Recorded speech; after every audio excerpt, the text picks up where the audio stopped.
시작하도록 하겠습니다. 그리고 간식은 여러분 자유롭게 드시되 강의 1강에서도 너무나도 좋은 시간 가지셨고요. 또 두 번째 우리 또 강사님 소개해 드리도록 하겠습니다. 우리 강사님 조남은 태승철 목사님이시고요. 장르의 신학대학교 그리고 신대원 졸업하셨고요. 그리고 독일 게팅겐 대한 조직신학 박사시고 서울여대에서도 강의를 하셨고요. 그리고 캐나다 밴쿠버의 삼성교회도 설립을 하신 우리 목사님이십니다. 지금은 십자가 복음 방송의 대표로 계시고 그래서 십자가 복음에 대한 부분으로 많은 영향을 또 많이 또 추천도 해주시고 그러셔서 이번 시간도 가장 유익한 좋은 시간이 되리라 생각합니다. 우리 태성철 목사님 나오실 때에 열렬하게 뜨거운 박수로 맞이해 주시기를 바랍니다.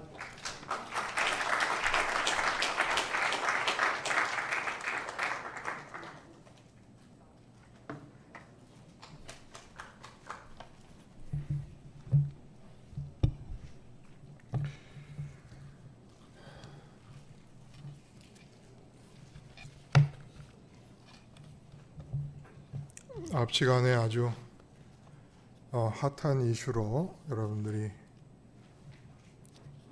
뜨거운 관심사를 깊이 다뤘던 모양이에요. 예정에 듣던 시간이 지나서 기다리는데 에어컨이 얼마나 추웠는지 어쨌든 이렇게 불러주셔서 감사합니다. 감사하고 그리고 우리 전일록 목사님께서 그 제목을 정하시는데 광야에서 외치는 목사의 체험기 이렇게 적으셨어요. 그 전 목사님의 유머러스 하심이 돋보이는 대목입니다. 저는 세례요한 같은 뭐 영적인 기계가 있는 사람도 아니고 또 세례요한에게는 사람들이 많이 몰렸잖아요. 저한테는 아무도 오지 않습니다. 근데 이제 혼자서 하고 있으니까 이렇게 내용을 적어주신 것 같고 전 목사님에게 제가 보낸 것은 1, 2, 3, 4 이렇게 좀 소제목들을 적어봤습니다만 이 소제목들대로 시간을 다 채울 수는 없을 것 같아요. 그래서 그냥 이 내용들을 연관시켜서 그냥 주어진 시간 안에 함께 십자가 복음에 대한 이야기를 좀 함께 나눴으면 좋겠습니다. 코비드라는 말도 저는 몰랐어요. 근데 코로나 바이러스를 이렇게 얘기하신다고. 그래서 포스트 코비드 목회. 저도 통합맨이라고 할 수 있습니다. 태어나서 유아 세례도 통합 측에서 받았고 통합처를 떠나본 적 없이 목사 안수 받고 목회하다가 조금 자발성이 좀 포함된 채로 삼성교회를 세우고 3년 되었을 때 목사로서 이제 할 수 있는 책임을 좀 하고 장로님 8분을 세웠습니다. 노회에서 12분을 허락을 해 주셨는데 그래서 교회 설립하고 3년 뒤에 그냥 그 교회를 놔두고 한국으로 나왔습니다.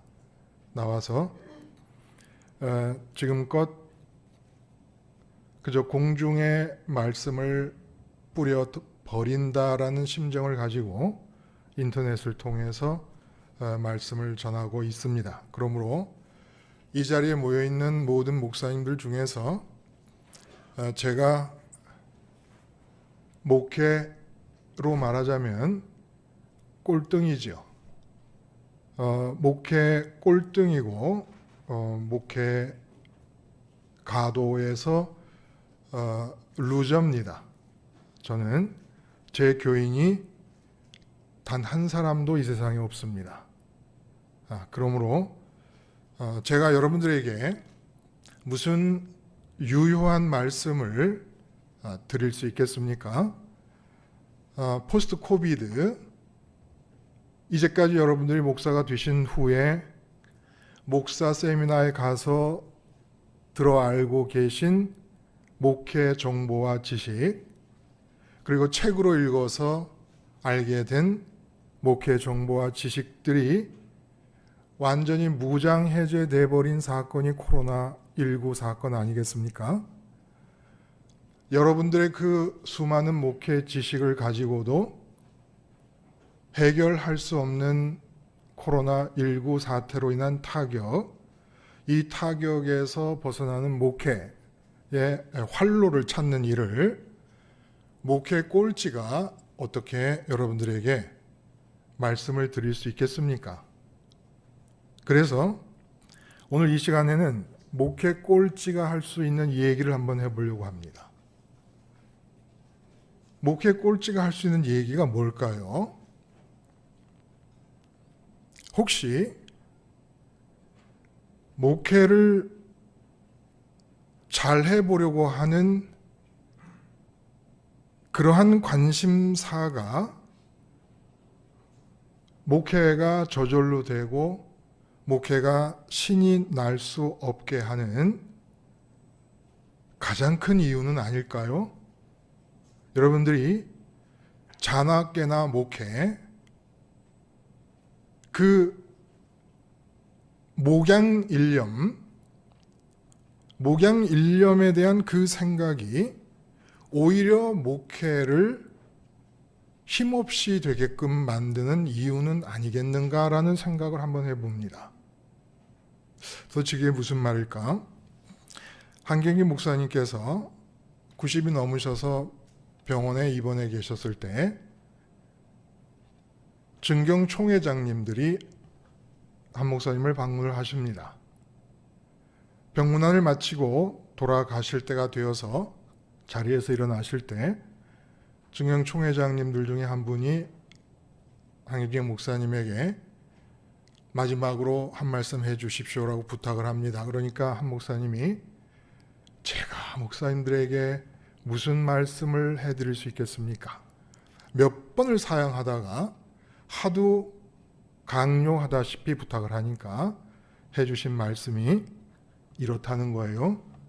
목사님들 예수님 잘 믿으세요. 목사님들 예수님 잘 믿으세요. 증경 총회장님들 중에서 한 목사님이 왜 이 말씀을 하셨는지 이유를 아는 분들이 계셨을까요? 여러분, 한 목사님의 인품으로는 후배 목사님들을 아래로 깔보시기 때문에 하신 말씀은 아닐 것입니다. 자네들이 예수를 믿기나 믿는 거야 라는 마음을 갖고 하신 말씀은 절대 아닐 거예요. 그러실 분이 아니죠. 이렇게 말씀하신 이유는 명동성당 옆에 있는 영락교회, 대한민국 교계의 수적 부흥의 원조격인 영락교회, 영락교회뿐 아니라 개신교의 대표로서 활약을 하시던 그분께서 90이 넘으셔서 생애 마지막 시간을 지내시면서 갖고 계셨던 관심이 바로 예수를 잘 믿는 거였다라는 뜻이 됩니다. 여러분들은 목회가 그렇게 걱정일 수밖에 없을 만큼 여러분의 예수 믿음은 다 해결이 된 사람들입니까? 그렇게 목회를 잘해보고 싶었던 목회에 대한 방법이 오히려 한 목사님이 말씀하시는 대로 증경 총회장님들에게 예수를 잘 믿으세요라고 말씀하신 그 의도 속에 혹시 포스트 코비드 이후의 목회의 활로가 있는 것은 아닐까요? 예수님을 잘 믿는 그 속에 혹시 목회를 정체되어 있는 이 상황을 뚫고 나아갈 수 있는 어떤 비결이 그 안에 있는 것은 혹시 아닐까요? 여러분, 한경기 목사님의 마지막 당부, 저는 개인적으로 방송을 하면서 입버릇처럼 하는 얘기가 있습니다. 믿음을 정확하게 가지면 삶은 저절로 사라진다. 그러나 삶을 정확하게 하느라고 마음을 뺏겨서 믿음을 대충 하면 삶은 가시밭길을 면할 수가 없다. 믿음이 정확하면 목회는 혹시 목회 꼴찌입장에서 목회가 저절로 될 수 있는 것은 아닐까요? 여러분은 사도 바울이 내가 남에게 전한 뒤에 자신이 도리어 버림을 당할까 봐 내가 내 몸을 쳐 복종한다라는 이 우려나 90이 넘으신 한경기 목사님의 마지막 관심이 예수를 잘 믿는 것인 것과 같은 이런 관심이 우리들에게는, 여러분들에게는 정말 관심이 무관한 것일까요? 라는 질문을 목회 꼴찌가 한번 던져보는 거예요. 그래서 오늘은 한 목사님이 중앙 총회장님에게 하셨던 예수 잘 믿기에 대한 이야기를 한번 해보면 좋겠다는 생각을 갖게 됩니다. 그리고 여러분이, 우리가 함께 예수를 잘 믿으면 분명히 그 속에 목회가 저절로 될 수 있는 길도 생길 것이라는 확신을 목회 안 하는 사람으로서 갖는 이유는 그동안의 삶의 경험을 통하여, 너무 일천한 경험입니다마는 그 경험을 통해서 제가 확신하는 바는 믿음 하나가 제대로 되면 나라도 살릴 수 있다라는 겁니다. 그래서 어려운 데서 새로운 목회 정보와 목회 방법을 찾으려고 하기보다 코로나19가 보여준 거 아닙니까? 어떤 목회 방법을 동원해도 한순간에 무력화될 수 있다는 것을 보여주셨고, 또 한 가지 보여주신 것은 코로나19 때문에 구원의 문제가 됩니까? 코로나19 때문에 삼위일체 하나님의 일체되심이 손상을 입었습니까? 천국에 코로나가 침투를 했습니까? 예수님의 십자가 사건이 코로나 때문에 무효가 되었습니까? 예수님의 십자가 사건이 무효가 되지 않고 삼위일체 하나님이 건재하시고 천국이 건재하다면 코로나19로 인해서 우리가 영생을 얻고 인생을 얻고 구원을 얻는 일에 있어서 무엇이 부족한 것입니까? 상관없습니다. 제가 하는 사역은 코로나19로 인해서 어떤 영향도 받지 못하고 조금씩이나마 십자가 복음, 십자가를 삶에서 생활화하는 사람들이 늘어나고 있고, 목회할 때 전혀 볼 수 없었던 교인들이 나타납니다. 평생, 나머지 여생 동안은 십자가만 붙잡고 생활화하며 살겠습니다라고 스스로 자발적으로 얼굴 한번 본 적 없이 인터넷을 통해서 일방적으로 전하는 말씀을 들은 교인들 중에서 자발적으로 결심하는 사람들이 사실은 수도 없이 많은 거예요.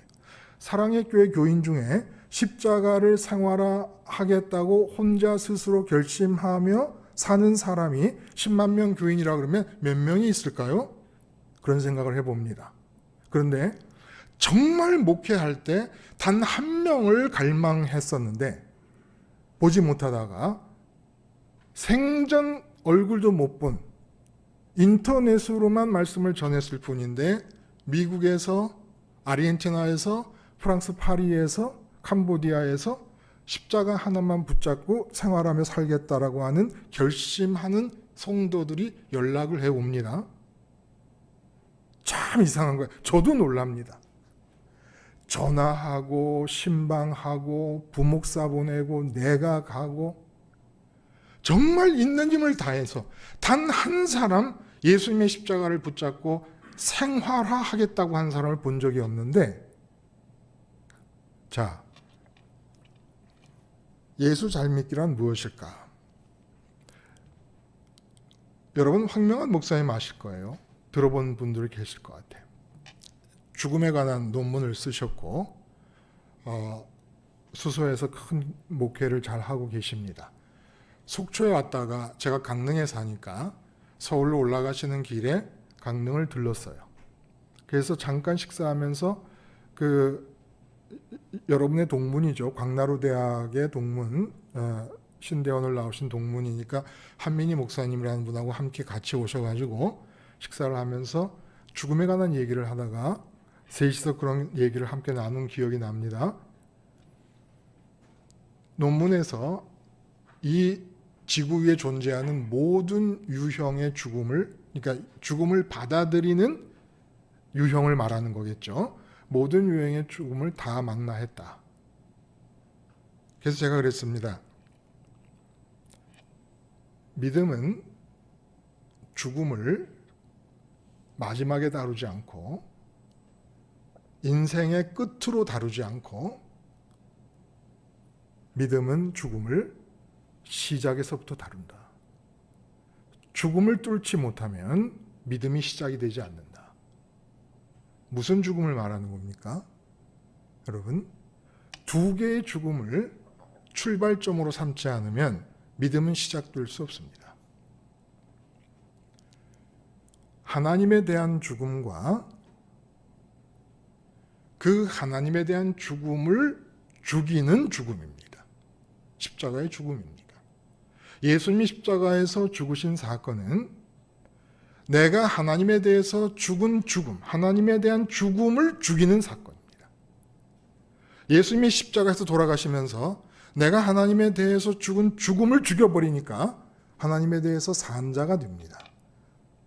이론적으로는 에덴에서의 타락이 하나님과 결별한 것이고 단절된 것이고 죄가 하나님과 끊어진 것이라서 하나님에 대해서 죽은 것이다라는 얘기를 합니다. 근데 제가 궁금했던 것은 독일에서 괴팅겐에서 칼바르트의 신학 방법론을 다루면서 박사학위를 썼습니다. 근데 우리 선생님이 칼빈, 세계 칼빈 학회의 회장도 하시고 그런 분이에요. 지도 선생님이. 그리고 한국에 와서 영락교에서 부목사 하다가 우연히 신청을 한 게 받아들여져서 프린스턴 신학교에 비지팅 스칼러로 가서 1년 동안 자유롭게 도서관을 드나들며 연구를 할 수 있는 시간을 가졌습니다. 그때도 제가 답을 얻지 못한 게 하나님에 대해서 죽었다는 그 말이 교리적으로는 알겠는데 그 하나님에 대해서 죽었다는 그 말이 우리 보통 교인들이 실제 생활에서 보통 일반인들이 삶을 살아가는 삶의 현장에서 하나님에 대해서 죽었다는 얘기가 어떻게 나타나고 있느냐라는 것을 모르겠는 거예요. 응? 어떻게 나타나고 그러면 교인들을 보면 그럼 이 사람들은 하나님에 대해서 살아난 사람들인가? 이론으로는 알겠고 교리로는 알겠는데 하나님에 대해서 사람이 죽었고 하나님과 끊어졌다라고 하는 죄 때문에 끊어졌다라고 하는 그 얘기가 삶의 현장에서 환원시키면 삶의 현장의 언어로 번역을 해놓으면 도대체 어떤 것이 삶의 현장에서 하나님에게 죽은 상태로 붙잡을 수 있는 내용인가? 그걸 모르겠더라는 거예요. 제가 그걸 우연히 깨닫게 됩니다. 영락교에서 부목사 있을 때 제가 동작구와 사당동 교구를 맡았어요. 근데 한 3,000세대, 2,000세대가 넘는 세대를 제가 전도사님 한 분을 모시고 돌보고 있었는데 목사님들이 저를 놀렸습니다. 24명 목사님들이 박태 목사가 하늘을 여는 목사라고. 얼마나 장례가 많이 일어나는지. 그러니까 사람 죽이는 목사가 되었고, 장례가 1년에 30장씩 나는 겁니다. 막 30장 이상씩. 근데 그 모든 장례 때마다 입관 예배를 드려야 돼요.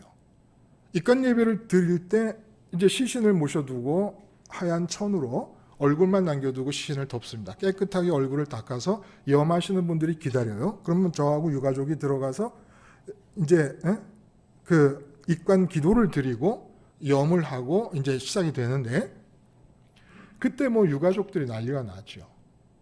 엄마를 잡고 울며 흔드는 딸, 또 어떨 때는 보기 드물게 자식의 시신을 붙잡고 우는 엄마를 보게 됩니다. 이건 뭐 처절합니다. 자식의 죽은 몸이 이거 웬일이냐는 거예요. 그리고 흔들고 눈물을 흘리고 난리를 나고 얼굴에 뽀뽀를 하고 뭐 난리가 나는데, 너무 싱거운 얘기지만 시신은 반응을 하지 않습니다. 그래서 제가 깨달은 거예요. 하나님에 대한 죽음다는 게 이런 거구나. 무슨 얘기냐? 유가족이 시신을 붙잡고 흔들어도 그 유가족이 있다는 것을 의식을 못합니다. 제 생각에 어떤 생각이 드냐면, 하나님이 지금 현재도 이 시각에도 우리들 전체를 향해 머리털을 다 세시고 오장육부를 움직이게 하시고 솜털 하나까지 다 숫자를 알고 계실 것이고 수억 수조 개의 세포 하나하나를 관장하시고 계십니다. 그런데 이상한 것은 유가족들이 시신을 붙잡고 흔드는 것은 비교가 안 될 정도로 지금도 내 몸을 하나님이 세포 하나까지 다 손으로 만지고 주장하시고 컨트롤하고 계시는데, 손가락으로 누가 나를 뒤에서 등허리를 딱 찔러도 돌아봐서 그 사람이 있다는 것을 의식하는 것이 살아있다는 것 증거 아닙니까? 근데 하나님이 머리털부터 발끝까지 지금 만지고 계시는데도 하나님이 이렇게 만지시네, 하나님이 이렇게 찌르시네, 하나님의 있음을 전혀 못 느껴요. 하나님이 우리의 유가족이 되신 겁니다. 이 얘기까지만 하면은 이게 잘 무슨 뜻인지 너무 당연한 얘기를 하고 있기 때문에 모르실 수도 있어요. 아브라함에게 하나님께서 이렇게 얘기하십니다. 할례 언약을 하면서 너는 내 앞에서 행하여 완전하라라는 말씀을 하세요. 그 17장에 할례 언약에 나와 있는 부분을 읽으면서 너는 내 앞에서 행하여 완전하라라고 하는 이 말씀이 그냥 의뢰하시는 말씀인 것을 알았어요. 제가 깨달은 것이 뭐냐. 예를 들어 내 앞에서 행하여 완전하라라는 얘기는, 여러분 목회하시는 교회에 재정 문제가 생겼습니다. 코로나 이전의 재정에 비해서 재정이 절반으로 줄어들어 버렸다. 그러면 돈 문제가 있습니다.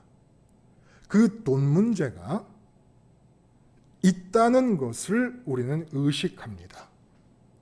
근데 하나님이 아브라함에게, 선민에게 내 앞에서 행하여 완전하라라고 하신 말씀의 의미는 그냥 하나님 살아 계시는구나 알았어라고 넘어가라는 뜻이 아니라, 돈 문제가 생겨서 돈 문제의 존재감이 내 의식에 부딪혀 오고 하나님이 보이지 않지만 살아 있어서 존재감으로 내 의식에 부딪혀 올 때, 존재감이라는 것은 항상 경쟁을 합니다.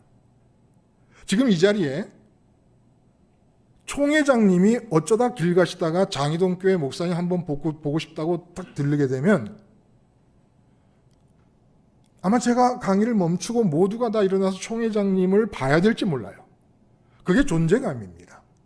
여러분들이 집에서 느끼는 것은 자식이 점점 자라면서 여러분 아내의 마음속에서 여러분의 존재감이 자식의 존재감에 비해서 자꾸 작아지는 것을 느낄 수 있을 것입니다.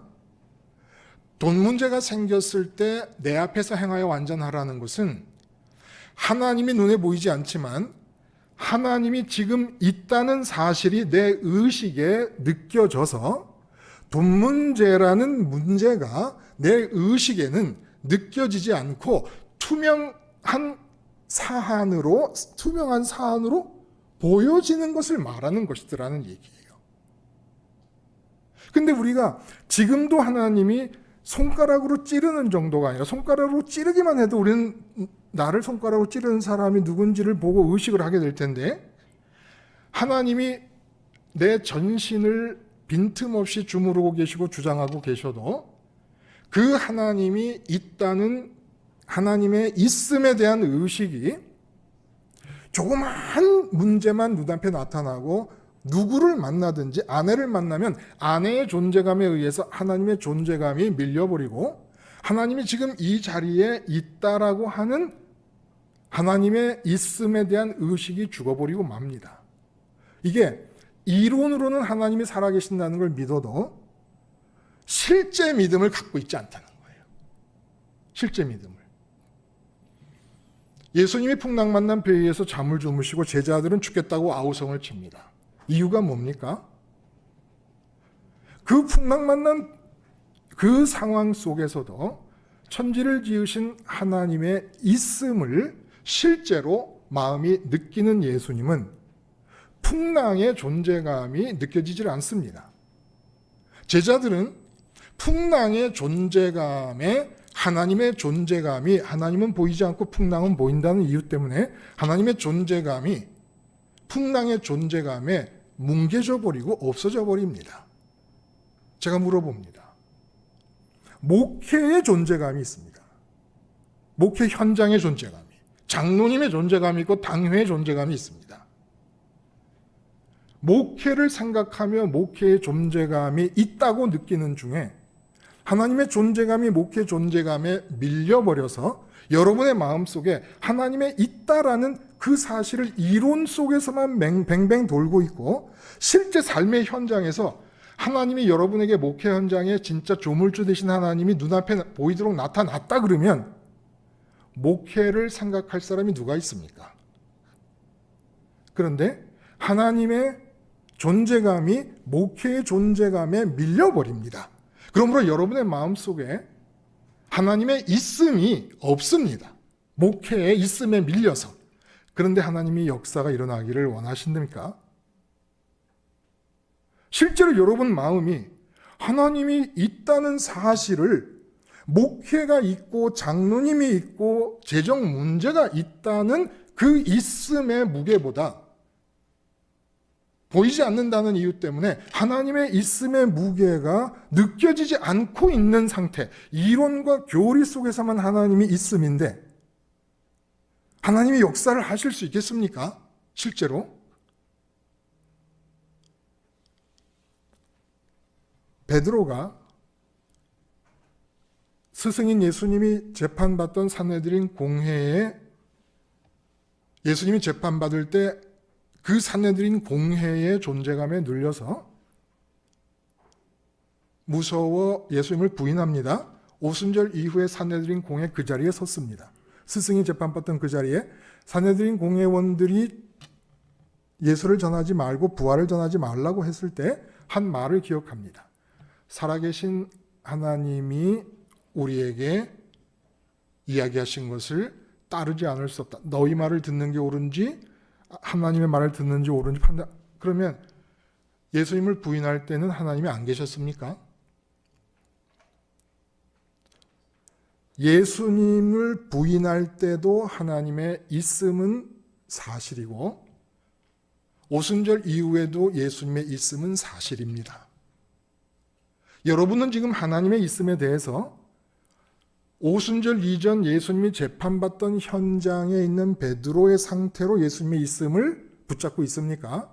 아니면 오순절 이후에 산헤드린 공회의 존재감조차도 아무것도 아니라고 느껴질 정도의 하나님의 있음을 붙잡고 있습니까?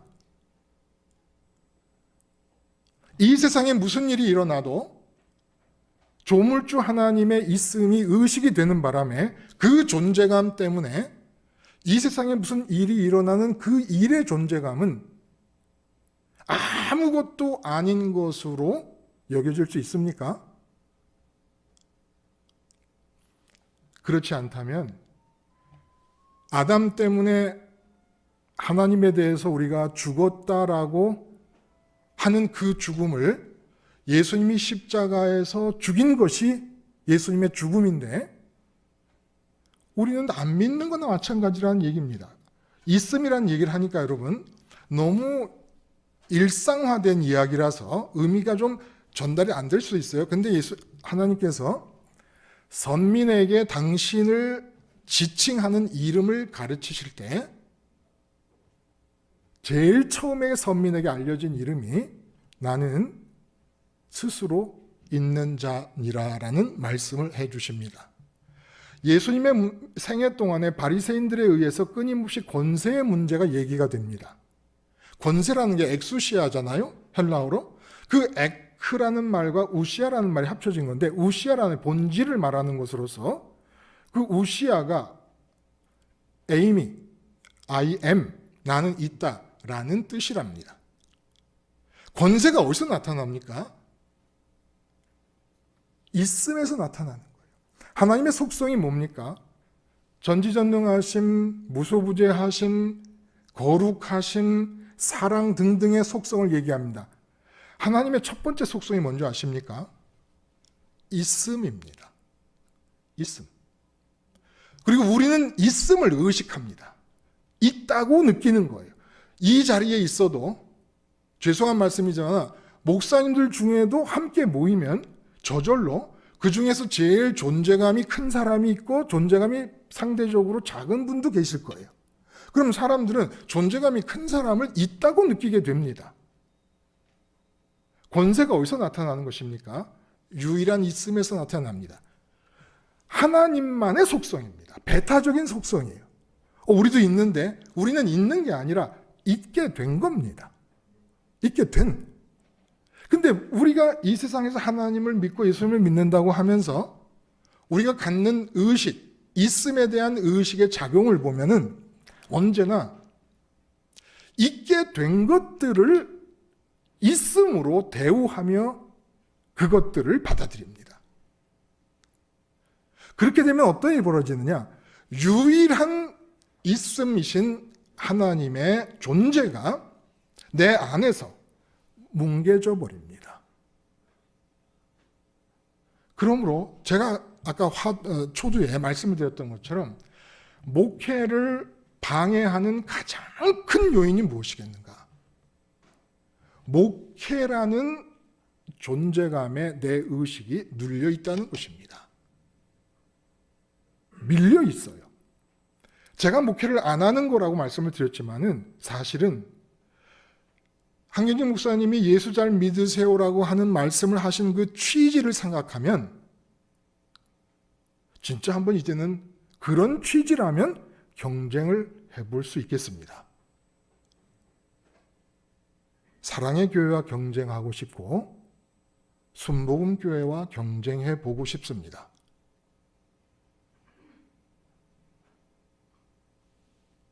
저희 방송을 통하여 십자가 복음을 생활화하는 사람의 수가 얼마인지 정확하게 통계가 잡히지는 않습니다만은 제가 밴쿠버에서 450명 교인 중에 단 한 명을 그런 사람을 못 봤던 경험을 생각하면 지금은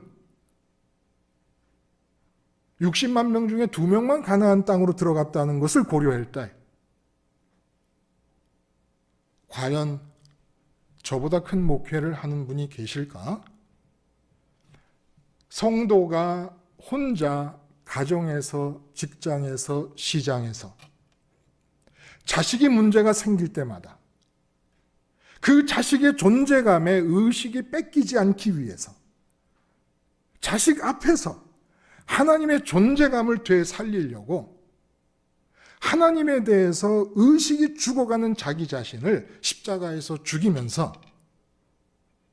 자식의 존재감을 제끼고 하나님의 존재감을 되찾는 일을 날마다 하며 살아갑니다. 남편이 돈을 못 벌어 옵니다. 남편이 돈을 못 벌어옴으로써 생기는 이 상황의 존재감이 주부로서는 감당해낼 길이 없습니다. 그래서 그 재정적으로 남편의 무력함으로 빚어지는 그 상황의 존재감이 의식을 빼앗아서 완전히 내 마음을 사로잡으려고 할 때마다 그렇게 돈 없는 상황에 마음이 뺏기는 자기 자신을 죽이기 위하여 십자가를 붙잡고 하나님의 있음을, 하나님의 존재감을 자기 마음속에서 회복시키려 하고 있습니다. 저는 목회하면서 이런 사람을 본 적이 없어요. 제가 목회를 그만둔 이유가 뭐냐? 밴쿠버에서 사실 3년 안에 노회에서 12명 장로를 뽑으라고 했으면 작은 교회는 아니죠. 이민교회가. 제가 그때 실시한 것들이 예배당에 모이는 게 중요한 게 아니라 당신 남편 앞에서 남편의 존재감보다 하나님의 존재감을 먼저 찾으라. 삶의 현장에서 실제로 하나님의 있음을 눈앞에 보이는 것들의 있음보다 먼저 찾아봐라 해서 새벽 기도를 2002년, 2003년에 예배당에 모이지 않고 동네에서 마치 로마서 마지막 장의 문안 인사를 할 때 보면 사도 바울이 브리스길라와 아굴라 집에 있는 교회에게 문안하라라는 말씀하잖아요. 집교회처럼 구역에서 어떤 집에 새벽에 모여서 하고, 저는 저희 사택 지하에서 방송을 해서 인터넷으로 새벽 기도를 해서 삶의 현장 속에서 하나님의 있음을 유지해 나가기. 돈 문제 앞에서도, 건강 문제 앞에서도, 자녀 문제 앞에서도, 남편 문제 앞에서도, 아내 문제, 어떤 문제가 생겨도 그 문제의식에 눌리지 말고 조물주인 하나님이 내 아버지라고 하는 아버지의 있음의 의식을 내 마음속에서 되살려보기라는 의미에서 했는데, 그걸 발전시켜서 2002년에 한국에 와서도 예배를 드려서 밴쿠버로 영상으로 함께 예배를 드리는 그런 일을 실시하려고 하니까 이민사회에 젖어 있던 은퇴하신 장로님들이 쫓아오실 수가 없는 상황이 되어버렸습니다. 그러니까 당회에서 장로님 8명 장로님 중에 한 분이 못 쫓아가겠다 그래요. 그래서 그 말 한마디에 그냥 제가 그 자리에서 사표를 내고 그냥 나왔습니다. 그리고 여기 기록이 없는데 선교회를 했습니다. 선교회를 했는데 한 2년 3년 지나니까 또 사람들이 모이면서 교회를 하자 그럽니다. 그래서 선교회를 깼습니다. 그리고 이렇게 모이는 교회를 안 할 수 있고 사람들을 삶의 현장에 놔두고 내가 지원할 수 있는 길이 어디 있는가를 생각하다가 강릉으로 가서 인터넷으로 지금 삶의 현장에서 하나님의 있음을 여러분들이 삶의 현장에서 눈에 보는 어떤 존재의 있음보다 먼저 마음에 붙잡으라고 지원을 하고 있는 그런 사역을 지금 하고 있는 중입니다. 여러분, 이렇게 질문할 수 있어요. 끊임없이 하나님의 있음만을 우리가 의식한다면 어떻게 장사하고 어떻게 일하고 어떻게 다른 사람을 만나고 할 수가 있느냐? 한번 다시 질문을 해봐요.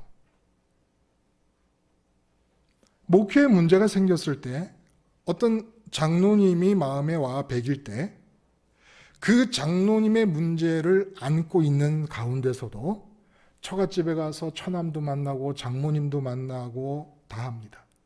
동창도 만나고 친구도 만나고 다 합니다. 왜 하나님의 있음은 눈에 보이는 것들의 있음에 항상 밀려야 되고 뺏겨야 되는 것일까요? 이 세상 것들은 얼마든지 내 마음을 붙잡고 사로잡고 내 마음을 붙잡고 있는 상태에서 나는 온갖 일들을 다 하면서 살아가는데 왜 하나님은 그게 안 될까요? 안 됩니다. 하나님만의 있음을 의식하고 그 하나님의 있음을 의식하면서 사람을 만나기가 되질 않어요. 여러분 보세요. 돈이 제일 좋은 거다. 그래서 돈의 존재감을 마음에 품고 있는 사람이 친구를 만날 때와 자식의 형통이 최고다라고 하는 자식의 존재감을 첫 번째로 붙잡고 있는 사람이 친구를 만날 때 말이 다르고 생각이 다르고 태도가 달라집니다. 결국 우리가 누구예요? 언제 어디서나 눈에 무엇이 보이든지 간에 하나님이 지금 살아서 내 몸을 하나님을 내 유가족으로 남겨두지 않고 유가족으로 남겨두면 뭐죠? 유가족이 와서 시신을 아무리 흔들어도 시신이 있다고 의식을 못 하잖아요. 하나님은 지금 내 머리끝부터 발끝까지를 다 주물르고 계시는데 나는 지금 그 하나님의 있음을 손가락으로 찌른 사람을 의식하는 것보다도 의식을 못하고 있잖아요. 보통 살아갈 때. 이론으로만 하나님이 살아계신다는 걸 말하고 있는 거 아닙니까? 그리고는 하나님의 있음에 대한 존재감은 완전히 뭉개버리고 눈으로 보이는 것들에 대해서만 있다고 느끼면서 말하고 행동하니까 성도의 말과 행동이 안 나오는 겁니다. 그러면 어떻게 해야 됩니까? 그래서 주님이 십자가에서 죽으신 겁니다. 이 세상 것들은 첫 번째 존재감이 된 상태에서 누구를 만나든 무엇을 하든 다 할 수가 있습니다. 근데 이상하게 하나님은 첫 번째 존재감으로 우리가 붙잡을 수가 없습니다. 이게 원죄예요. 죄가 뭐죠? 하마르티아, 빗나간다라는 뜻입니다. 우리 마음에는 의식작용과 욕구작용이 있어요. 의식작용이라는 것은 무엇이 있다라는 걸 느끼는 거예요. 그래서 하나님이 선민들에게 첫 번째 알려주신 이름이 나는 스스로 있는 자니라. 그건 무슨 뜻입니까? 너희가 눈으로 보고 귀로 듣고 손으로 만질 모든 것들은 다 있게 된 것들이다. 그러므로 있게 된 것들의 존재감을 마음에서 붙잡지 말고 유일하게 스스로 있는 나 하나님의 존재감을 붙잡으면 있게 된 것들은 내가 있게 한 것이니까 내가 알아서 한다. 그런데 이 의식작용과 욕구작용이라는 건 하나님의 있음이 의식작용의 대상이라면 하나님의 좋음이 욕구작용의 대상입니다. 우리 마음을 채워야 돼요. 하나님 이렇게 만드셨어요. 욕구 자체는 나쁜 게 아니잖아요. 채워야 돼요. 그런데 하나님으로 채우고 싶어하는 사람이 없습니다. 목회할 때 이제 시간이 돼서 강대상에 올라와서 예배를 인도하려고 딱 보면 빈자리가 보여요. 그럼 정말 화가 납니다. 그 빈자리가 그래서 목회 현장에 있는 목사님들이 정말 하나님의 있음을 붙잡고 하나님의 좋음을 붙잡기가 너무 힘든다는 것을 제가 체험적으로 알아요. 체험적으로. 그래서 괜히 예배당에 앉아 있는 사람한테 화를 냅니다. 왜 전도 안 하고 왜 그 모양이냐고. 진짜 그 화가 나고 또 자괴감이 느껴지고 빈자리가 많이 보이거나 이러면은. 근데 믿음이 뭡니까? 변화산에서 베드로의 반응을 보면 예수님이 발광체가 되셨습니다. 예수님이 발광체가 되셨다는 것은 예수님은 하나님 아버지와 단 한순간도 삼위일체가 안 되신 적이 없기 때문에 하나님 아버지가 안에 들어와 계시는 상태라서 예수님에게서 나오는 빛은 아버지의 빛입니다. 아버지의 빛을 보고 나서 베드로에게 나타난 일이 뭐냐면 산 아래 일을 다 잊어버립니다. 베드로에게 비전이 있고 꿈이 있었습니다. 예수님을 앞세워서 이루고 싶었던 이 세상에서의 비전이 있고 꿈과 야망이 있었던 거예요. 근데 그 하나님의 좋으심의 빛 앞에서 산 아래에서 자기가 가졌던 모든 꿈을 다 잊어버립니다. 그리고 여기가 좋아서 초막 셋을 짓자고 할 때 예수님과 모세와 엘리야를 위해 셋을 짓고 자기를 위해서 빠져버립니다. 넷은 지어야 되잖아요. 그러니까 자기를 잊어버립니다. 하나님의 조음 앞에서.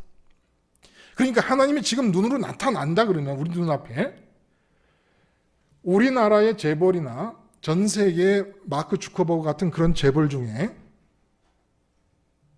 자기가 가지고 있는 돈이 베드로가 산 아래에서 좋다고 여겼던 걸 망각한 것처럼 휴지로 느껴지지 않을 재벌이 없고, 서울대 들어가고 엘리트 코스를 밟고 있는 내 자식이 하나님의 조음 앞에서 좋다고 느껴질 엄마의 마음이 없습니다. 하나님의 조음 앞에 서면 이 세상 모든 걸 다 잊게 됩니다. 하나님의 있음 앞에 서면, 하나님이 우리 눈앞에 나타나셨다면 하나님의 존재감 앞에서 윤석열 대통령이 옆에 있다 그래도 대통령의 존재감을 느낄 사람은 세상에 아무도 없습니다. 그럼 믿음은 뭐냐? 하나님이 눈에 안 보이고 가려져 있는데 그런 하나님의 있음과 그런 하나님의 조음을 붙잡는 것입니다.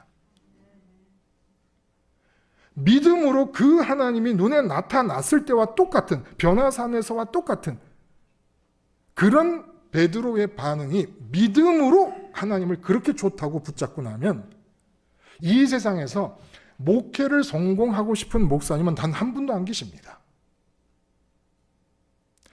목사가 목회 현장에서 떠나지 않고 머물러 있으면서 목회가 전혀 의미가 없을 정도로 하나님의 조음을 붙잡았을 때 목회는 하나님의 일이 됩니다. 하나님, 나 아버지가 너무 좋아서 목회하고 싶지 않아요. 그동안 교인이 많이 오면 좋겠고, 재정의 여유가 생기면 좋겠고, 이래 좋겠고 저래 좋겠고, 모든 좋겠고가 다 사라져버리고 맙니다. 근데 하나님이 당신 자신을 가렸어요. 가리시고 나서 눈에 보이는 것과 똑같이 나의 존재감을 붙잡고 나의 조음을 붙잡으라는 겁니다. 그러면 사도 바울처럼 똑같은 반응이 나타납니다. 이제라도 육체를 떠나 주와 함께 거하는 것이 내게 제일 좋으나. 근데 우리가 제일 좋으나가 이제까지 뭐였습니까? 제일 좋으나가 이래 하면 좋겠다. 제일 좋겠다. 세상을 지금 떠나고 싶으세요? 그래도 몇 년은 좀 유보를 해 주셔야 되지 않겠어요? 아직은 아니잖아요? 성도가 누굽니까? 이 세상이 너무 아무것도 아닌 것으로 보일 그 하나님의 조음을 가지는 사람입니다. 그 하나님의 조음만을 소망하면서 이미 소망에서부터 하나님의 조음을 마음에 갖는 사람이 바로 성도입니다. 그런데 한번 살아보세요, 여러분. 이 자리에서는 하나님의 조음과 하나님의 있음에 대해 동의할 수 있어요. 근데 실제로 삶의 현장에 나가보면 당장에 아이가 라면 끓여 먹고 나머지 그대로 놔두고 문 열어보니까 자기 방에서 게임만 하고 있다. 돌아버립니다. 당장에 돌아버립니다. 그런 삶의 현장에서 왜 돌아버립니까? 자식이 이렇게 되면 좋겠다는 바람이 있기 때문입니다. 자식이 이렇게 좋겠다는 바람은 그 순간 가장 좋은 하나님이 자신을 제공했음에도 불구하고 하나님의 조음을 제껴버리는 것입니다. 하나님을 안 믿는 거예요. 이미 여러분에게는 좋은 게 다 따로 있습니다. 목회가 이렇게 되면 좋겠고, 자식이 이렇게 되면 좋겠고, 내 건강이 이렇게 되면 좋겠고, 이미 좋겠는 것들이 다 있은 뒤에 그 좋겠는 것들을 위해서 예수님을 찾고 하나님을 찾습니다. 그러니까 내가 하는 목회에서 좋겠다 하는 것들을 위해서 삼위일체 하나님이 동원되어야만 합니다. 목사가 이 강단에 설 때는 이미 하나님 때문에 좋아서 아무것도 바라는 것이 없이 서야 되는 거 아닙니까? 그래서 하나님 때문에 생긴 기쁨을 표현하는 것이지. 그래서 교인들한테 하는 얘기가 뭐예요? 우리가 열심히 믿으면 이런 일로 기뻐질 것이고, 이런 일을 성취할 것이고, 열심히 믿으면 이런 상을 받을 것이고. 여러분, 열심히 살아서 기뻐지는 겁니까? 기쁨을 출발점으로 기쁨 때문에 살아가는 겁니까? 믿음이라는 건 기쁠 일을 향하여 달려가는 것이 아닙니다. 출발점이 기쁨인 거예요. 출발점이 기쁨인 거예요. 마치 우리 아들이 서울대학 들어가면 한턱 냅니다. 아들이 서울대학 들어간 그 기쁨을 마음에 안고 사람들에게 불러서 한턱을 냅니다. 기쁨을 주는 거예요. 기쁨을 주는 거예요. 그런데 목사님들이 제가 목회할 때 생각하면 교인들이 내 기쁨이 되어줘야 돼요. 이래 해서 내 기쁨이 되어줘야 되고, 이렇게 늘어나서 내 기쁨이 되어줘야 되고, 목회에서 기쁨을 찾으려고 합니다. 그런데 무슨 사람 수를 떠나서 무슨 목회가 됩니까? 목회에서 왜 기쁨을 찾아요? 하나님이 기쁨인데, 하나님이 유일한 기쁨이고 하나님이 유일한 있음인데, 하나님 때문에 기쁘고 하나님의 있음의 존재감을 느끼고 그때부터 목회를 시작하는 것이고, 그러면 목회가 교인들에게 기쁨을 요구하는 게 아니라 내가 가지고 있는 기쁨을 나눠주는 게 목회지. 그래서 한 목사님의 말씀에 의미가 있는 거라는 거예요. 예수 잘 믿는다. 예수 잘 믿는 게 뭡니까? 삶의 현장에서, 목회 현장에서 자꾸 하나님의 있음을 느끼는 내 의식, 하나님의 존재감이 내 의식에서 뭉개지는 나의 이 체질을 십자가를 붙잡고 죽이는 겁니다. 그 현장에서 하나님의 있음이 첫 번째가 되게 하라고. 또 자꾸 이 세상에 대해서 뭔가를 요구합니다. 이랬으면 좋겠고 저랬으면 좋겠고, 장로님을 보면 장로님을 보고. 그 마음에 임택진 목사님이 목회 실습 가르치실 때 가슴에 못을 박는 장로가 있다는 거예요. 그러면 그 장로를 뽑아내려고 그러면 안 된다는 거예요. 부작용이 더 커진다. 가슴에 박힌 채로 그걸 삭혀야 된대요. 이 사람이 할 짓이 아니죠, 사실은. 그 장로가 가시로 박혀 있는데 예수님이 내가 사랑할 수밖에 없는 가족은 미워하라 하시고, 그래서 가족의 사람의 원수가 제 집안 식구라 하시고, 내가 미워하는 원수는 사랑하라 그러세요. 왜? 가족은 사랑해서 마음에 욕구하는 마음의 공백 안으로 가족은 사랑해서 담으니까, 가족을 담지 않고 하나님을 담으려면 공백을 하나님께 드려야 되는데, 가족을 담아 놓으니까 가족을 없애야 되니까 미워하라 하신 것이고, 원수는 미워하면서 마음에 담아요. 그러니까 그 원수를 마음에서 없애는 방법이, 가족은 마음에서 없애는 방법이 미워하는 것이고, 원수는 마음에서 없애는 방법이 사랑하는 것이니까, 사랑해야 원수가 마음에서 빠져나가니까, 그래서 마음의 공백을 하나님께 드려서 유일하게 좋으신 하나님을 모셔드릴 수 있게 하려고 그렇게 하신 거예요. 근데 장로님 됩니까?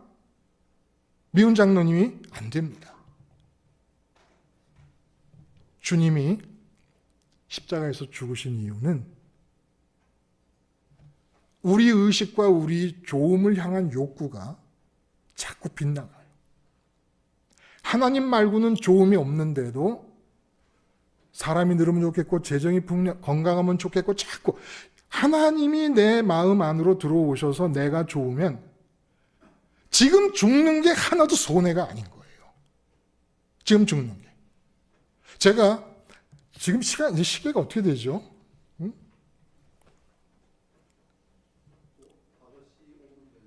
다시 5분 전. 제가 고등학교 때 저희 아버지끼리 친구인 가족이 있어요. 우리도 삼형제, 그쪽은 일녀 이남.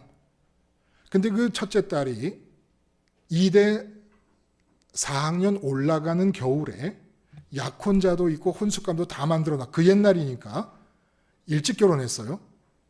근데 연탄가스로 쓰러졌습니다. 연탄가스로 쓰러지니까 연희동에 집이 있어, 모래내에 집이 있었는데 적십자병원으로 딸을 데리고 갔는데 적십자병원에서 숨이 끊어졌다고 냉동실에 넣어버렸어요. 근데 나중에 듣고 보니까, 이 엄마가 듣고 보니까 연탄가스 맡은 사람은 땅에다 엎어놓으면 3일 만에도 4일 만에도 깨난다는 얘기를 들은 거예요. 엄마 마음이 어떻겠습니까 이제? 내가 죽인 건 내가 죽인 거. 그래서 무덤이 경기도 현리에 있는데 매일 딸 무덤을 찾아갑니다. 집안이 꼴이 말이 아니게 됩니다. 하도 마음이 아파서 고등학교 때 제가 하나님께 기도를 드렸습니다. 그 누나 이름을 부르면서 하나님, 우리 누나 엄마 어떻게 하면 좋아요? 그랬더니 꿈이 보여요. 꿈이. 그 누나가 보이는데 양쪽에 천사들이 겨드랑이를 끼고 낙원이 있는데 무슨 원형 경기장 같은 그런 낙원이에요. 근데 그 마당 한가운데 맨홀이 있어.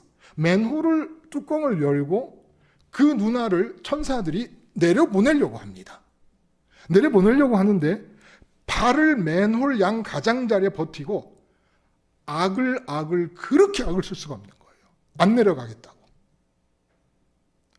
아주 처절한 몸부림을 하는데 천사들이 내려보내려고 길을 씁니다. 결국 버티는 그 장면으로 꿈이 끝납니다. 제가 가서 어머니에게 말씀을 드렸습니다. 누나가 천사들이 내려보내려고 하는데 악을 쓰며 버티고 안 내려오려고 한다. 그 어머니가 제 손을 잡고 승철아 고맙다 하면서 우시더니 그 순간 끝내버렸어요. 여러분, 너무 우리가 하나님의 좋으심, 천국의 좋음을 우습게 여기고 있어요. 너무 아무것도 아닌 것으로 여기고 있어요. 지금 우리는 이 눈에 보이는 이 세상에서 무엇이 있으면 좋겠다, 이루어지면 좋겠다라고 바라면 안 되는 사람들입니다. 그거는 하나님을 배반하는 것이고 하나님의 좋음을 너무 우습게 취급을 해버리는 거예요. 제가 나사렛 교단의 목사님들이 한 5-6명이 오셨어요. 강릉에. 그래서 제가 그랬어요. 전부 작은 교회 목사님들이세요. 대한민국의 종교개혁은 10명 아래 교회에 담임 목사님들이 아무것도 더 이상 바라지 않고 행복하고 기쁨에서부터 대한민국의 종교개혁, 교회개혁은 시작이 될 것이다. 이론, 교리, 루터가 한 것 같은 믿음으로만 하나님 나라는 말에 있지 않고 능력에 있습니다. 그런데 그것을 어떻게 우리가 실행해 나갈 수가 있습니까? 십자가 모르는 사람이 어디 있어요? 십자가를 생활화하자는 거예요. 생활화하자는 거예요. 왜 십자가를 시장에서 안 써먹어요? 왜 십자가를 아내를 봐주 보면서 안 써먹습니까? 왜 십자가를 자녀들 앞에서는 안 써먹습니까? 왜 자녀의 존재감이 아버지 하나님의 존재감을 뭉개버리고 내 의식을 붙잡아버리고 자식이 이렇게 됐으면 좋겠다라고 하는 욕구가 하나님을 더 가졌으면 좋겠다라는 욕구를 대체해버리고 있는데도 방치한 상태로 왜 내버려 둡니까? 그것 때문에 예수님이 십자가에서 죽으신 거예요. 우리가 하나님에 대해서 죽은 게 뭐라고요? 하나님의 있음에 대해 죽은 것이고 하나님의 좋음에 대해서 죽은 것입니다. 왜? 세상 것을 있다고 느끼고 세상 것을 좋다고 느끼는 바람에 목회의 열심인 것은 하나님을 사랑하는 것입니까? 저도 목회를 해봐서 알아요. 하나님 자신과 목회는 같지 않습니다. 같지 않습니다. 목회를 하나님의 일이라고 생각해서 목회에 전념하는 것, 하나님을 사랑하는 게 아닙니다. 나를 사랑하는 겁니다. 이게 누가 할 수 있는 얘기입니까? 목회를 해본 사람이 할 수 있는 얘기죠. 여러분, 십자가를 창고에 넣어두지 마시고 써먹어서 십자가에서 내가 죽은 자라는 자의식을 갖는 거예요. 자의식. 내가 여자라는 자의식과 남자라는 자의식보다 먼저 가져야 될 게 뭡니까? 내가 십자가에서 죽은 자의 자의식입니다. 내가 엄마이기 전에 십자가에서 죽은 자이고, 내가 목사요 목회자이기 전에 십자가에서 죽은 자입니다. 자, 어떻게 해서 그러면 예수님과 함께 십자가에서 죽으면 어떻게 죽는 줄은 아십니까? 내가 어떻게 생활 속에서 십자가 붙잡고 예수님과 함께 죽는다라는 그 죽음은 어떻게 하는 줄 아십니까? 예수님의 죽음을 내 죽음으로 동일시함으로써 예수님의 십자가를 생활하고 예수님의 살과 피를 먹는 게 뭡니까? 구체적으로 성찬식만 할 게 아니라 진짜로 예수님의 살과 피를 먹는다는 게 실제로 뭡니까? 예수님의 죽음이 내 죽음이라고 인정하는 거예요. 누구 앞에서? 아내 앞에서. 예배당에서가 아니라 남편 앞에서, 아내 앞에서, 그리고 돈 문제 앞에서, 건강 문제 앞에서, 내 의식과 내 욕구를 뺏어가려는 모든 대상 앞에서 십자가에서 죽은 자라는 자의식을 회복하는 것입니다. 자, 그럼 여러분 퀴즈 냅니다. 목사가 누굽니까? 목사는 목회 현장에서 십자가에서 죽은 자입니다. 엄마가 누굽니까? 엄마가 누구예요? 자식 앞에서 십자가에서 죽은 자입니다. 아내가 뭐 하는 사람이에요? 아내가. 남편이 어떤 사람이든 무력하든 무능하든 능력이 있든 없든 남편 앞에서 십자가에서 죽은 자의 자아의식을 갖는 사람이 이 아내입니다. 대통령이 뭐 하는 사람입니까? 본래 청와대에서 나라 일에 대해서 죽는 자입니다. 십자가에서 죽어야 되는 거예요. 원래가. 그런데 안 그러죠. 도사말을 듣고 있으니까. 여러분, 그러면 질문이 있어요. 어떻게 살라는 것이냐? 이 세상을. 세상에 대해서 죽는 것인데, 세상에 있음, 세상 것의 좋음에 대해서 죽는 건데, 그럼 세상 것에 대해서 있는 것에 대해서 죽고 세상 좋은 것에 대해서 죽고 나면 어떻게 살라는 것이냐? 예수님과 함께 죽으면 어떤 일이 나타나느냐? 우리 있음을 느끼는 의식작용과 좋음을 끌어들이려는 욕구작용이 일어나는 마음이 예수님과 함께 부활 승천 보좌 우편으로 갑니다. 그리스도 연쇄 과정이라고 저는 이름을 붙였어요. 그리스도 연쇄 과정. 죽으시고 부활하시고 승천하셔서 우편, 보좌 우편에 이르신 과정. 우리 마음이 간다는 것은 무슨 뜻입니까? 지금 우리 아이가 만약에 뉴욕에 있다 그러면, 한국에는 덥습니다만 뉴욕에 홍수가 나가지고 수재가 일어났습니다. 그러면 엄마 마음이 한국에 있는데, 한국에서는 지금 수재가 안 일어났는데, 홍수가 안 났는데 마음이 안절부절합니다. 왜? 마음이 그거 뉴욕으로 따라갔기 때문이에요. 뉴욕의 상황을 마음이 있다고 느끼고 있기 때문입니다. 여러분, 예수님과 함께 십자가에서 죽으면 우리 마음이 예수님 따라 하늘로 올라갑니다. 그러면 하늘로 올라간 증거가 이 땅에서 어떻게 나타날까요? 내 마음이 예수님 따라서 하늘로 올라갔다는 증거가 하나님만 있다고 느끼는 하나님의 존재감, 하나님만 좋다고 소망하는 하나님의 좋으심만이 내 마음에 살아납니다.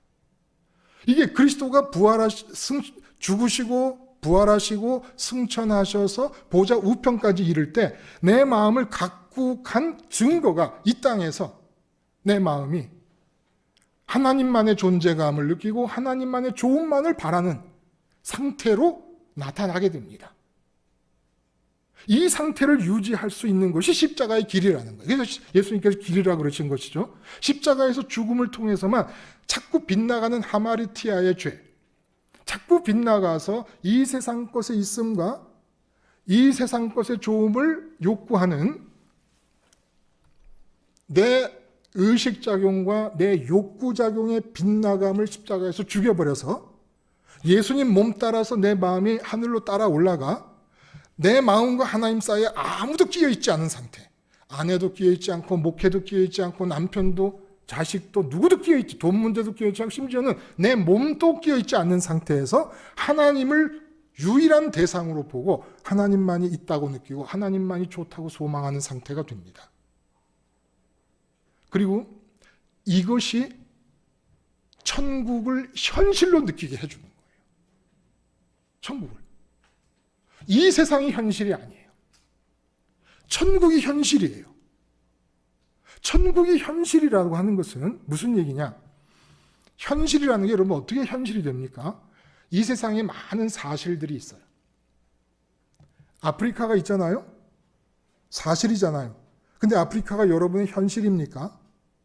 아니에요. 근데 아프리카로 여러분 자식이 일을 보러 가게 됩니다. 그러면 그 아프리카가 갑자기 현실로 다가옵니다. 왜요? 내 마음이 자식 따라서 아프리카로 갔으니까. 사실에 내 마음이 붙으면 현실이 됩니다. 내 마음이 사실에 붙는 것만, 그 사실들만 현실이 돼요.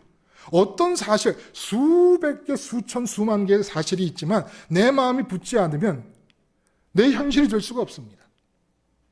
제가 괴팅겐에 가 있을 때 오산에 계시는 어머니가 일주일에 2번씩 전화를 하십니다. 괴팅겐에 무슨 일이 있다, 독일에 무슨 일이 있다 그러면 괴팅겐에서부터 멀리 떨어져 있는데도 전화를 합니다.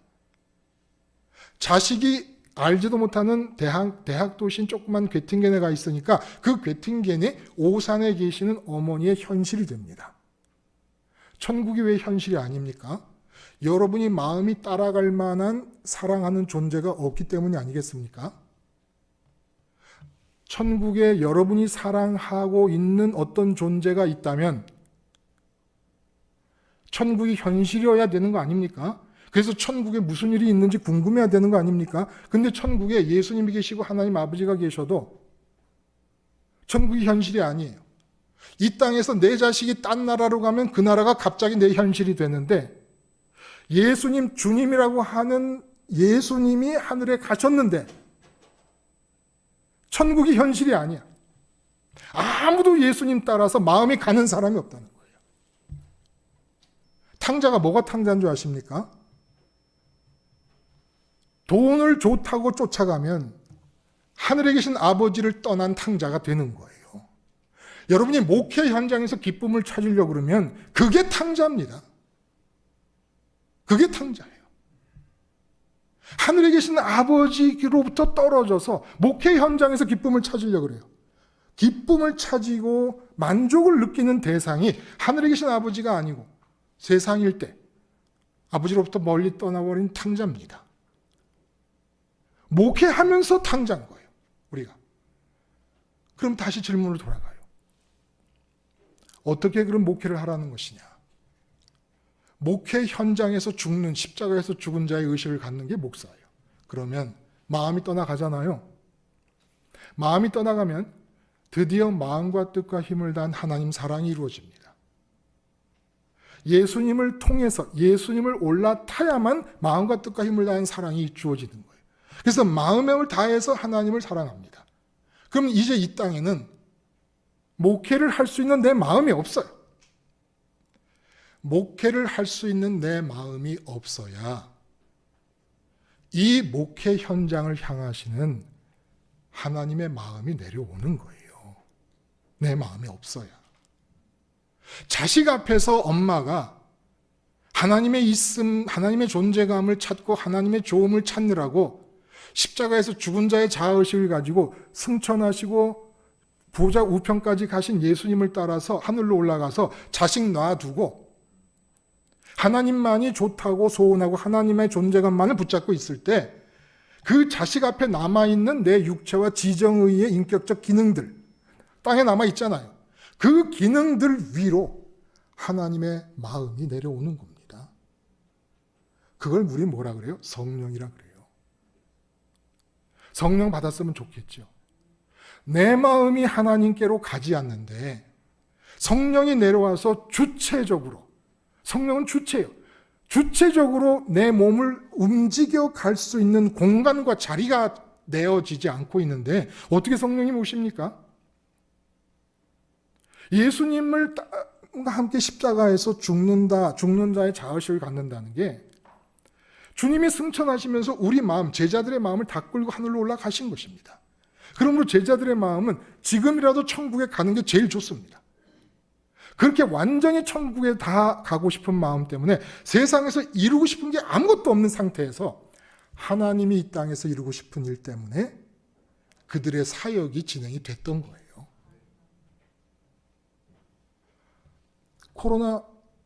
코로나19가 우리의 목회를 방해합니까? 코로나19에 방해받는 목회는 진짜 목회가 아닙니다. 아무 상관이 없어야 되는 겁니다. 원래 그랬어야 되는 거예요. 그래서 코로나를 저는 리트머스 시험지처럼 봅니다. 방향을 바꾸라는 거예요. 내가 예수 잘 믿기에 총력을 기울여요. 그러면 이 땅에 내 몸이 살아있기 때문에 관련된 모든 사랑관계, 모든 일관계는 전적으로 아버지의 일입니다. 아버지가 맡아 할 때 목회 방법론은 필요가 없습니다. 필요가 없어요. 그러므로 잘 믿는 믿음 안에 목회의 활로가 있는 거예요. 자, 그러면 이 잘 믿는 믿음이 진짜 나에게 가장 시급한 문제라면 내가 그렇게 잘 믿기 위해서 십자가를 생활화하고 십자가에서 죽은 자의 의식을 가지고 그래서 내 마음은 하늘로 올라가서 하나님의 있음과 하나님의 좋음만을 소망합니다. 그러니까 내 마음이 없는 자리로 몸은 남아있고 생각하는 기능은 남아있는데 이 기능이 남아있는 곳으로 내 마음이 없는 빈자리로 하나님의 마음이 내려와서 이 세상에서 내 몸과 관련된 모든 사람들에게 관계하십니다. 그러니까 내가 자식을 보고 아내를 볼 때도 내가 아내를 보는 순간순간마다 하나님은 내 입을 통해서 하고 싶으신 말이 있는 거예요. 근데 내가 내 생각을 말하는 바람에 내 아내는 한 번도 나를 통해서 나타나는 하나님의 말을 들어본 적이 없는 겁니다. 내 자식도 내가 자식 앞에서 십자가에서 죽어서 내 마음이 하나님만 좋다고 올라갔으면 남아있는 몸과 남아있는 생각의 기능을 통하여 하나님의 마음이 내려와서 하나님의 마음으로 자식에게 말하고 행동하고 했을 텐데 내가 마음이 하나님께로 가지 않으니까 한 번도 내 자식은 하나님이 나를 통해서 하고 싶은 말을 듣지 못한 채 나는 죽고 엄마도 죽고 아빠도 죽고 마는 거예요.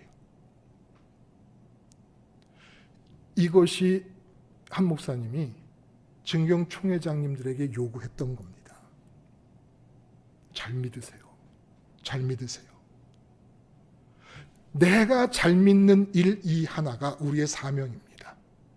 내가 잘 믿으면 내 몸과 연관된 모든 일은 하나님의 일입니다. 여러분, 내가 잘 믿는 것이 내 일평생의 사명이라면 내가 교인 한 사람, 김 집사님 한 사람을 마주 대할 때 내가 김 집사님에게 요구하는 것이 무엇이에요? 참 이상해요. 이 세상에서 사람들이 좋다고 하는 것들은 가지면 가질수록 그걸 토대로 마음이 높이 서고 교만해집니다. 참 이상해요. 가짜 좋음은 가지면 가질수록 높아져요. 근데 진짜 좋음은 어떤지 아십니까? 진짜 좋음은. 진짜 좋음은 내가 가진 걸 그대로 주고 싶어요. 자꾸. 가짜 좋음은 가지면 가질수록 높아지고 교만해지는 반면에 진짜 좋은 하나님은 가지면 가질수록 자꾸 내가 가진 이 하나님을 다른 사람이 가졌으면 좋겠다는 생각을 하게 됩니다. 내가 잘 믿고 십자가의 죽은 자의 자아의식을 삶 속에 유지함으로써 내 마음이 진짜 있음과 진짜 좋음이신 하나님을 붙잡고 있게 되면, 김 집사님, 최 집사님 보면 그 전에는 김 집사 이번에 여전도회 회장 좀 하지, 할 사람이 없어, 김 집사 안 하면 누가 해? 라고 할 것을 김 집사 여전도회를 안 해도 돼. 하나님 한번 가져봐. 응? 하나님 있음, 하나님 좋음, 하나님 한번 가져봐. 아, 목사님 무슨 말이세요? 하나님 한번 가져봐. 우리 하나님 부자 되자. 응? 돈 부자 되지 말고, 지식 부자 되지 말고, 충성 부자 되지 말고, 우리 하나님 부자 되자. 반드시 잘 믿어서, 정확하게 믿어서 십자가에서 죽은 자의 자아의식으로 내 마음의 욕구작용과 의식작용이 하나님의 좋음과 하나님의 있음만을 붙잡고 있는 사람은 교인을 바라볼 때 원하는 게 아무것도 없습니다. 자기 자신이 그게 최고로 좋으니까 진짜 좋은 것의 특성은 자꾸 이 좋은 것을 다른 사람도 갖기를 원하는 긍휼의 마음으로 나타납니다.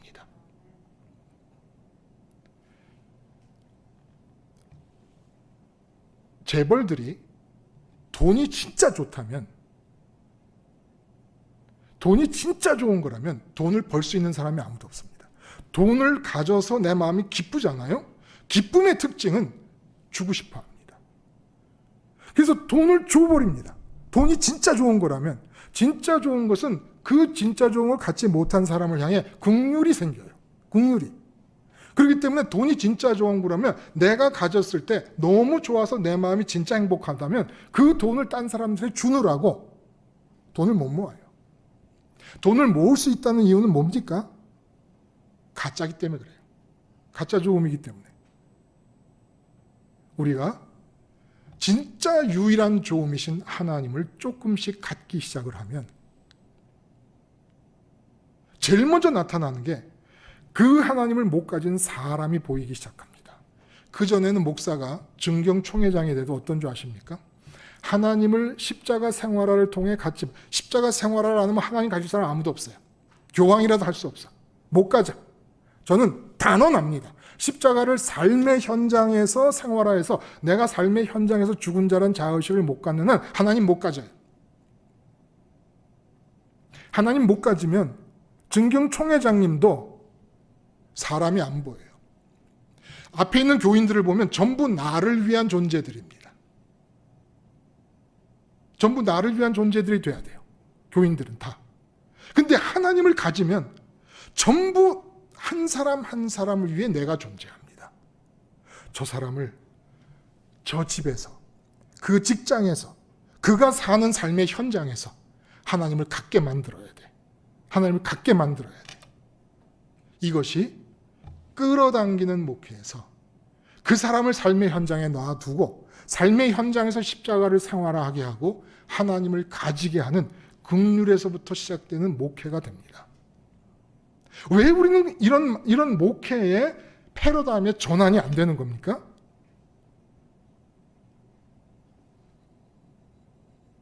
믿음이 없기 때문입니다. 정확하게 믿지 않기 때문입니다. 다 믿음은 된 문제로 알아요. 응? 그냥 다 믿으면 됐어. 다 믿음이라는 문제는 졸업했어. 끝냈어. 나는 믿음은 완전해. 이제 문제는 목회야. 이제 문제는 목회야. 아니요. 믿음은 죽을 때까지 십자가의 자아의식을 삶의 현장에서 유지해 나가기 위하여 싸우는 것입니다. 사도 바울이 뭐라 그래요? 두려움과 떨림으로 구원을 이루라 라는 얘기를 해요. 제가 켈빈의 후예예요. 켈빈의 성도의 견이라는 교리를 알고 있습니다. 그러나 실제 생활에서 믿음을 지켜나가기 위해서는 십자가를 붙잡고 끊임없이 죄의 체질이 빗나감의 죄를 짓게 하는, 하나님의 존재감보다 이 세상 것의 존재감을 더 크게 의식하게 만들고 하나님의 좋음보다 세상 것의 좋음을 더 많이 욕구하게 만드는 이 죄의 체질 때문에 혈압약처럼 혈압약 먹다가 하루 안 먹으면 혈압이 쭉 올라가 버려요. 십자가 놓치면 곧바로 세상 것을 있다고 느끼는 의식작용과 세상 것을 좋다고 욕구하는 이 욕구작용이 바로 나타납니다. 바로. 그래서 십자가를 죽은 자의 자아의식을 가지고 자녀를 대하고 남편을 대하고, 여러분들 사모님 앞에서, 여러분들 남편 되시는 분 앞에서 십자가의 죽은 자의 자아의식을 유지하지 못하면 목회 현장에 하나님이 나타나시길 기대하지 마세요. 좋은 스파링 상대입니다. 배우자가. 어떻게 아내의 존재감보다 하나님의 존재감을 더 끌어올릴 수 있을까? 십자가에서 아내에 대해서 죽자. 남편에 대해서 죽자. 이렇게 해서 영생과 인생을 동시에 얻는 것이 구원입니다. 마음이 예수님 연세 과정을 따라 하늘로 올라가서 영원하신 하나님 아버지의 있음을 의식하고 영원하신 하나님 아버지의 좋음을 욕구합니다. 그래서 마음의 영생이 주어집니다. 살아있는 동안에. 그리고 천국이 지금 현실이 됩니다. 그럼 이 삶의 현장은 뭐냐? 인생이라는 건 이 땅의 삶을 말하는 거예요. 영생은 마음이 하늘로 올라가서 지금 현재 붙잡고 천국이 현실이 돼버려요. 그럼 이 땅은 현실이 아니냐? 현실이 아니에요. 이 땅은 비유로 말하면 배우들의 촬영 현장과 같은 곳입니다. 무슨 얘기냐? 배우들이 촬영할 때 감독이 써놓은, 작가가 써놓은 대본대로 말하고 행동합니다. 촬영 장소예요. 그러나 배우들에게 그 촬영 장소가 현실이라고 느끼는 사람은 아무도 없습니다. 자기 현실은 따로 있어요. 천국이 현실이면 우리 이 삶은 뭐냐? 성령이 내려오셔서 하나님이 갖고 계신 각본대로 말하고 행동하게 되는데, 우리는 성령의 역사를 자꾸 어떤 특정하고 센세이셔널한 일이 일어날 때 성령의 역사를 자꾸 얘기한다 그래요. 아니, 주부가 밥 질 때도 성령으로 지으세요. 시장을 볼 때도, 교인을 상담할 때도, 무슨 일을 할 때도 성령이 아니면 움직이지 마. 성령이 아니면 말하지 마. 설교를 성령으로 하는 것뿐만 아니라 성령이 아니면 말을 하지 마요. 성령이 아니면 움직이지 마요. 그럼 그럴 수 있느냐? 그럴 수 있더라고요. 그럴 수 있더라고요. 그냥 아내하고 홈플러스 시장 가는데 성령으로 가요. 십자가에서 죽은 자의 자아의식을 가지면. 그러면 시장에서 그 전에는 이거 사서 해먹자, 저거 사서 해먹자. 근데 십자가에서 죽은 자의 자아의식을 가지면 아내 뒤를 따라가면서 이거 해먹을까? 좋지. 저거 해먹을까? 맛있겠는데. 다 좋아요. 다 좋아요. 여러분, 잘 믿어야 돼요. 우리 잘 믿어야 돼요. 잘 믿으면 지구가 두 쪽 나도 우리의 사역에 문제 없어요. 왜냐하면 이 지구에 무슨 일이 일어나는 것과 삼위일체 하나님과 십자가 사건과 천국은 아무 지장이 없어요. 아무 지장이 없어요. 천국이 현실이 돼야 됩니다. 지금 여러분의 상황에, 여러분 목회가 현실이에요? 코로나 때문에 교인이 3분의 1로 줄고 재정도 3분의 1로 줄고 보너스 400% 받다가 전일long 목사님 그러더라고요. 상여금 금년에는 한 번도 못 받았다고? 그게 현실이에요, 여러분의? 천국이 현실이에요. 근데 왜 현실이 아니에요? 마음이 하늘로 올라가지 않으니까. 그리스도 연세 과정, 이것이 구원의 길입니다.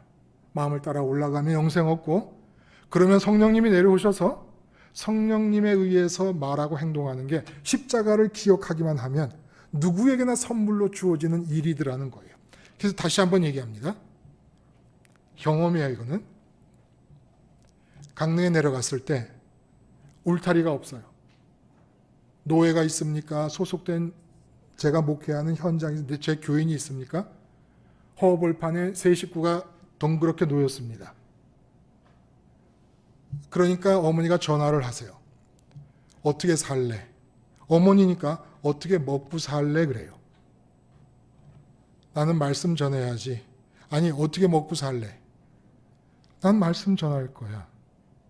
어머니가 하신 말씀이, 너는 이제 네가 전하는 하나님이 진짜 살아계시지 않으면 너는 망하는 거다. 무슨 얘기냐? 진짜 살아계셔서 너희 가족을 하나님이 챙기시지 않으면 너는 완전히 망한 것이다. 박사학위 받고 와서 망했다. 프린스턴 갔다 와서 망했다. 목회 잘하다가 버리고 나와서 망했고, 선교회 잘하다가 버리고 나와서 망했다. 너는 하나님 살아계시지 않으면 누가 너를 챙길 거냐? 그런데 집사람한테 그랬습니다. 이제 들을 사람도 없다. 그러니까 말씀을 내가 믿으면서 내가 가는 길을, 내가 좋으니까, 이 길이 진짜라고 믿으니까 그냥 공중에 버린다. 공중에 버린다. 집사람이 뭐라고 얘기를 하겠습니까? 그냥 듣고 있는 거죠. 그래서 공중에 버리는 마음으로 인터넷에서 말씀을 전했습니다. 그런데 세계 각 곳에서 연락이 옵니다. 목사님, 나 십자가 하나 붙잡고 살래요. 십자가 하나 붙잡고 살래요. 교회 목회할 때 말씀드렸듯이 한 번도 보지 못했던 교인들이 내게 연락을 해옵니다. 이게 다 뭘까? 그래서 제가 깨달은 말씀이 있습니다. 내가 너희에게 나가서 하나님의 증거를 전할 때 예수 그리스도와 그가 십자가에 못 박힌 것 외에는 아무것도 전하지 아니하기로 작정하였다. 내가 너희에게 복음을 전할 때 말의 지혜로 전하지 아니하고 오직 능력으로 전했다. 말의 지혜로 전하지 않고 복음을 전했다는 게 뭐예요?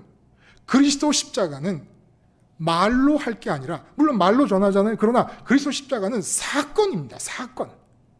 제가 지금 말로 전하면 말 통해서 들려지는 그리스도의 십자가는 사건이에요. 사건이라는 것은 지금 이 여러분과 제가 있는 이 현재 상황에 그 사건이 재현된다는 걸 의미해요. 재현된다는 거. 그러면 그 사건이 재현되면 그 사건 속으로 뛰어드는 거예요. 마치 법정에서 증인이 증언을 합니다. 증언을 한다는 게 뭐예요? 아무도 지금은 볼 수 없는 그 사건을 증언을 통해서 재판정에서 재현시키는 거예요. 십자가 사건은 내가 예수님께로 뛰어들어가서 함께 죽어야 되는 사건인 거예요. 사건. 근데 그 사건은 지금 일어나는 일이라는 거예요. 일어나는 일. 왜 지금 주님이 십자가에서 죽고 계십니까? 부르는 거예요. 전 목사 이리 와. 같이 죽자. 목회 현장에서 목회 걱정하고 있는데 목회의 존재감에 찌들려 전 목사 이리 와. 같이 죽자. 오면 전 목사님 마음 끌고 부활 승천 하늘로 올라가 아버지 우편에 데려다 놓습니다. 그러면 아버지 우편에 데려다 놓은 증거가 뭐냐? 전 목사님 마음에 아버지만 있는 것 같아요. 다른 건 모두 그 아버지가 있게 하시는 것들이야. 아버지만 가졌으면 좋겠어. 아버지 부자만 됐으면 좋겠어. 이렇게 바라고 있는 동안에 하나님이 전 목사님의 목회 현장을 이끌어 가십니다. 여러분, 모으려고 하지 마시고 여러분이 하나님을 가지시고 그 하나님의 좋음을 느끼면서 이 좋은 걸 교인들이 삶의 현장에서 만나는 것들의 있음과 좋음 대신에 하나님의 있음과 좋음을 붙잡아 마음은 하늘로 올라가 영생을 얻고 성령은 땅으로 내려와 내 인생을 이루어 가시는 영생 얻고 인생 얻음이 지금부터 시작되는 삶을 살도록 여러분이 그런 분이 되시고 교인들을 그렇게 도울 수 있는 사역자가 되실 수 있기를 바랍니다. 기도하시겠습니다. 하나님 아버지, 지금이라도 벌거숭이로 길 한복판에 뛰어나가 석계역 광장에서 춤을 춰도 모자랄 좋음을 다 주셨습니다. 그 좋음 창고 안에 넣어두고 먼지가 뽀얗게 쌓이도록 내버려 둔 우리의 과거를 청산하게 하여 주시옵시고, 이제 언제 어디서 항상 쉬지 않고 범사에 우리 주님의 십자가를 써먹을 수 있게 하여 주시옵소서. 주님의 죽음으로 하나님에 대한 죽음을 죽임으로써 하나님의 있음과 하나님의 좋음만이 내 마음의 유일한 대상들이 될 수 있게 하셔서 지금부터 영생을 누리며 지금부터 하나님이 계획하신 진짜 인생을 살아갈 수 있게 해 주시옵시며, 이 목회 현장에 하나님이 움직이는 것을 관광할 수 있는 목사님들이 되게 하여 주시옵소서. 예수님의 이름으로 기도드리옵나이다. 아멘.